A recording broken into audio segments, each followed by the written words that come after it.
বিশ্ব সংবাদে আপনাকে স্বাগত। শুরুতেই জানাবো হাতে পাওয়া সর্বশেষ আন্তর্জাতিক সংবাদের শিরোনাম, পরে বিস্তারিত।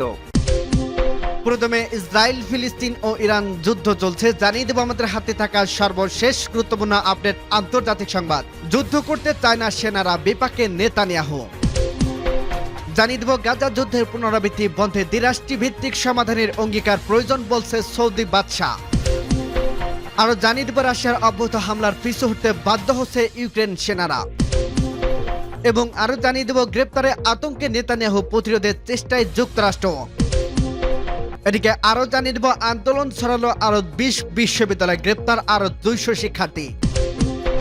এবং সর্বশেষ জানিয়ে দেব ইরান ইসরায়েলের পাল্টাপাল্টি হামলায় মধ্যপ্রাচ্যে যে বদল এসেছে। শুনছিলেন সংবাদ শিরোনাম, এরপর বিস্তারিত। তার আগে অনুরোধ থাকবে, ভিডিওটি যদি ভালো লেগে থাকে ভিডিওটিতে একটি লাইক এবং কমেন্ট করে জানিয়ে দিন ভিডিও সম্পর্কে আপনার মূল্যবান মতামত, এবং আরো কমেন্ট করে জানিয়ে দিন ভিডিওটা আপনি কোথা থেকে দেখছেন এবং শুনছেন। যুদ্ধ করতে চায় না সেনারা, বিপাকে নেতানিয়াহু।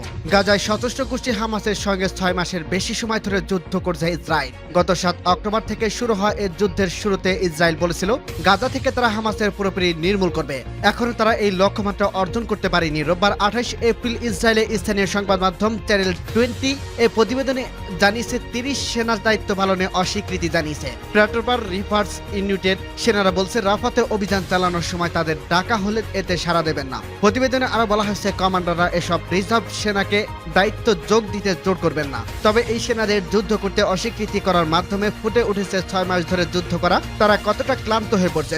শনিবার দেশটির স্থানীয় গণমাধ্যমের প্রতিবেদনে এমনটাই বলা হয়েছে।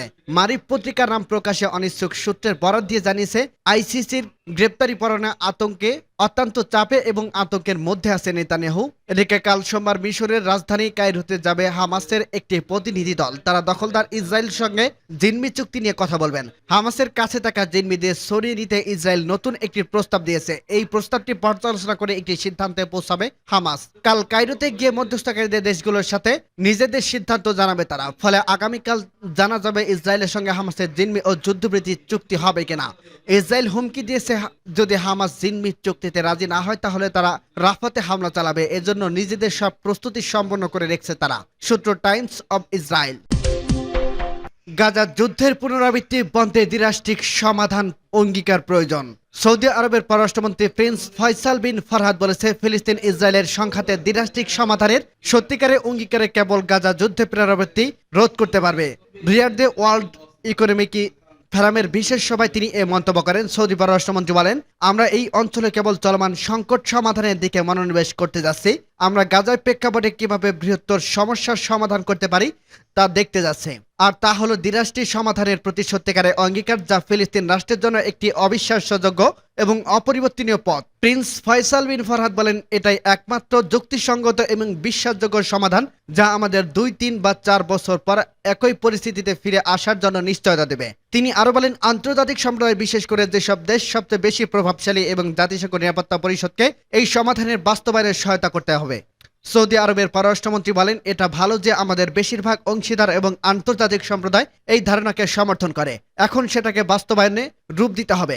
আমাদের আলাপ আলোচনা থেকে কর্মের দিকে, কংক্রিট পদক্ষেপের দিকে যেতে হবে, আর তার যুদ্ধরত পদক্ষেপের উপর ছেড়ে দেওয়া যাবে না। আমরা আন্তর্জাতিক সম্প্রদায় এবং বিশেষ করে যেসব দেশের প্রভাব সবচেয়ে বেশি যেসব দেশকে নিরাপত্তা পরিষদকে এগিয়ে আসতে হবে।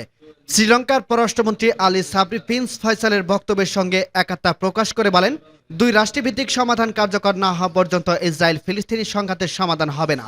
সূত্র আরব নিউজ। রাশিয়ার অব্যাহত হামলার পিছনে হটতে বাধ্য হচ্ছে ইউক্রেন সেনারা।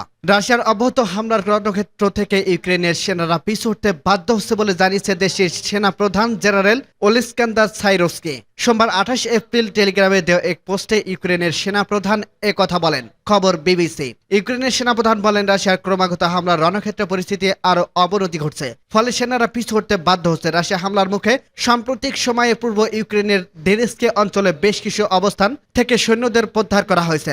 বিবিসির প্রতিবেদনে বলা হয়েছে, অস্ত্র সংকটে ভুগতে থাকা ইউক্রেন যুদ্ধক্ষেত্রে আরো দুর্বল হচ্ছে, ফলে এ সুযোগ কাজে লাগাচ্ছে রাশিয়া। ইউক্রেনের সেনাপ্রধান জেনারেল সাইক্রিস আরো বলেন, যুদ্ধক্ষেত্রের পরিস্থিতি আরো অবনতি ঘটছে। দেনেস্কের কিছু অবস্থান থেকে পিছু হটতে প্রতিরক্ষা বাহত তৈরি করছে ইউক্রেন সেনারা। এদিকে ইউক্রেন প্রেসিডেন্ট ভ্লাদিমির জেলেনস্কির সঙ্গে মত পার্থক্যের জেরে গত ফেব্রুয়ারিতে পদত্যাগ করেন দেশটির সশস্ত্র বাহিনীর প্রধান ভ্যালেরি জালুঝনি। এরপরই তার স্থলাভিষিক্ত হন জেনারেল অলেস্কান্ডার সাইক্রিস। এদিকে কিয়েভের নতুন করে অস্ত্র দেওয়া সংক্রান্ত $61 বিলিয়ন একটি বিল কয়েক মাস আটকে থাকার পর গত সপ্তাহে তাতে অনুমোদন দিয়েছে মার্কিন আইন প্রণেতারা। যত দ্রুত সম্ভব কিয়েভে নতুন করে অস্ত্র পাঠানোর প্রতিশ্রুতি দিয়েছে ওয়াশিংটন। এতে করে জরুরি হয়ে পড়া অস্ত্র ও গোলাবারুদ পাবে ইউক্রেনীয় বাহিনী। গ্রেপ্তারে আতঙ্কে নেতানিয়াহু প্রতিরোধের চেষ্টায় যুক্তরাষ্ট্র। আন্তর্জাতিক ফৌজদারি আদালত আইসিজে গ্রেপ্তারি পরোয়ানা ঠেকানোর জন্য যুক্তরাষ্ট্রের সর্বাত্মক কূটনৈতিক চেষ্টা চালিয়ে যাচ্ছে। আইসিসি ইসরায়েলের প্রধানমন্ত্রী বেঞ্জামিন নেতানিয়াহু এবং অন্যান্য ইসরায়েলি কর্মকর্তার বিরুদ্ধে গ্রেপ্তারি পরোয়ানা জারি করতে যাচ্ছে বলে বেশ কয়েকটি ইসরায়েলি মিডিয়ার খবরে বলা হয়েছে। নিউজ সাইট ওয়ালার বিশ্লেষক বেন কাসপিড লিখেছেন, নেতানিয়াহু তার বিরুদ্ধে হেগস্ত বিশ্ব আন্দোলন গ্রেপ্তারি পরোয়ানা জারির আশঙ্কায় অস্বাভাবিক চাপে রয়েছে। নেতানিয়াহু এবং অন্যান্য ইসরায়েলি নেতার বিরুদ্ধে গ্রেপ্তারি পরোয়ানা জারি অর্থ হলো ইসরায়েলের আন্তর্জাতিক সুনামে বড় ধরনের আঘাত। কাসপিড লিখেছেন, গ্রেপ্তারি পরোয়ানা প্রতিরোধে নেতানিয়াহু বিরতিহীনভাবে টেলিফোনে চেষ্টা করে যাচ্ছে। বিশেষ করে মার্কিন প্রেসিডেন্ট জো বাইডেন প্রশাসনের সাথে তিনি যোগাযোগ রাখছেন। হ্যারেটসের বিশ্লেষক এমাস হ্যারেল লিখেছেন, ইসরায়েলি সরকার এই ধারণা নিয়ে কাজ করছে যে আইসিজির প্রসিকিউটর কবির খান চলতি সপ্তাহে নেতানিয়াহু প্রতিরক্ষামন্ত্রী ইয়োব গ্যালন্ট এবং আইডিএফ প্রধানের বিরুদ্ধে গ্রেপ্তারি পরোয়ানা জারি করতে পারেন। হ্যারেল জানিয়েছেন, যুক্তরাষ্ট্র ইতিমধ্যে গ্রেপ্তারি পরোয়ানা ঠেকানোর জন্য নিয়োজিত হয়েছেন। উল্লেখ্য, ইসরায়েলের মতে যুক্তরাষ্ট্র আইসিজির রোম চুক্তি সই করেনি। উল্লেখ্য, 124টি দেশ এই চুক্তিতে সই করছে। যুদ্ধের ব্যাপারে নেতানিয়াহু সর্বশেষ সরকারি বিবৃতিতে দাবি করছে আইসিজির আসন্ন সিদ্ধান্ত বিপজ্জনক নজির সৃষ্টি করতে পারে। তিনি শুক্রবার বলেন, আমরা নিজেদের রক্ষা করা থেকে কখনো বিরত থাকব না। হেগ আদালতের সিদ্ধান্ত ইসরায়েলি পদক্ষেপের উপর কোনো প্রভাব ফেলবে না। সূত্র টাইমস অফ ইসরায়েল। আন্দোলন ছড়ালো আরো 20 বিশ্ববিদ্যালয় গ্রেপ্তার 200।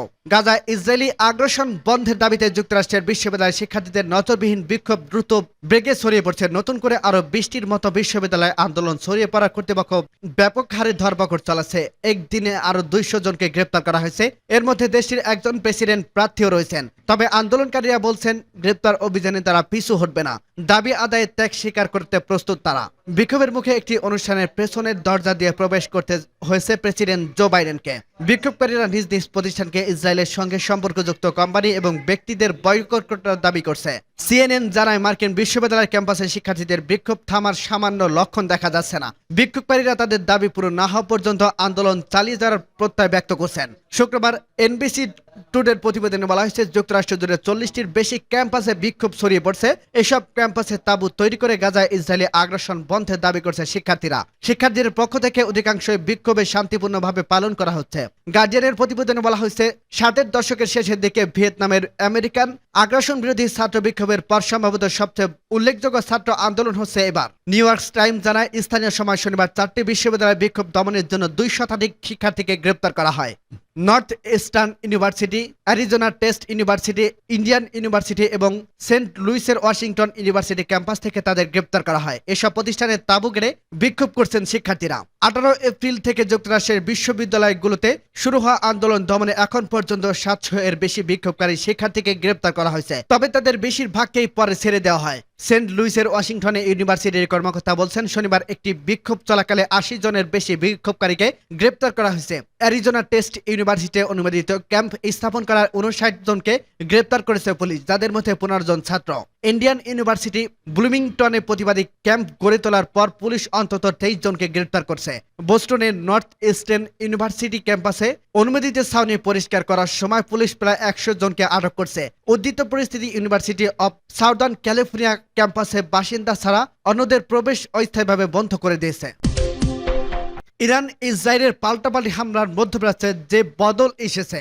মধ্যপ্রাচ্যের খবরের শিরোনামে দ্রুত বদলায়। এক সময় দেখা যায় সব খবরের বিষয়টি ইরান ও ইসরায়েলের মধ্যে নজরবিহীন ক্ষেপণাস্ত্র ও ড্রোন হামলা। পরে দেখা যাবে খবরের শিরোনামে এসেছে ফিলিস্তিন গাজায় চলমান সংঘাত ও উপত্যকাটি মানুষের দুর্দশা। তবে নীতি নির্ধারক, বিশ্লেষক এবং সামরিক নেতাদের মনোযোগ এখনো পুরো 2 শত্রু ইরান ও ইসরায়েলের মধ্যে মাত্র কয়েকদিন আগে ঘটে যাওয়া পাল্টাপাল্টি হামলা নিয়ে। তারা যে খাদের কতটা কিনারায় চলে গিয়েছে তা আসলে গুরুত্ব দিয়ে চিন্তা করার মতো, কারণ এই প্রথম 2 দেশ সরাসরি একে অপরের ভূখণ্ডে হামলা চালিয়েছে।